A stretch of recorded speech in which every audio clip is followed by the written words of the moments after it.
Hi friends, আমাদের যে বিবাহবার্ষিকী উপলক্ষে আমরা আজকে মন্দিরে এসেছি। তোমরা সবাই আমাদেরকে আশীর্বাদ করো, আমরা যেমন অনেক ভালো থাকি, সুস্থ থাকি, আমাদের সম্পর্কটা যেমন আরও ভালো, অনেক মজবুত হয়, আর আমাদের ভালোবাসা যেমন আরও আরও বাড়ে। আর তোমাদের আশীর্বাদ যেমন আমাদের সঙ্গে সর্বদা থাকে। আমার মেয়েকে ওতে আশীর্বাদ করবো, ওকে যেমন ভালোভাবে বড়ো করতে পারি।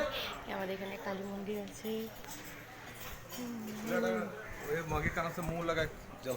ও হো হো, আচ্ছা। মন্দির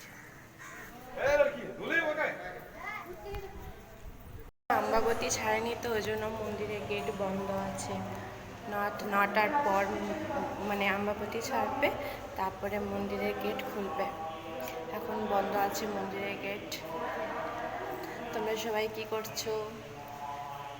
আমার বড় ও ধূপ আনতে গেছে, আমরা ধূপ নিয়ে আসতে ভুলে গেছি। ও ধূপ আনতে গেছে, ধূপ দিতে ঠাকুরকে দেখাবে। এটা হচ্ছে বল্লভপুরে আমাদের এখানে কালী মন্দির, খুব সুন্দর, ঠাকুর খুব জাগ্রত, কিন্তু ঠাকুরের মূর্তি দেখাতে পারবো না আসলে।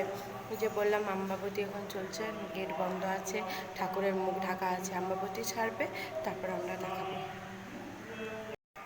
এই দেখো আমাদের মন্দিরটা পুরো দক্ষিণেশ্বরের মতন কিছুটা। এই দেখো নদী আছে, খুব সুন্দর।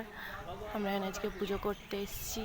মন্দিরটা পুরো দূর থেকে দেখাতে পারছি না, কারণ অনেক দূর তো, জল আছে এই জন্য।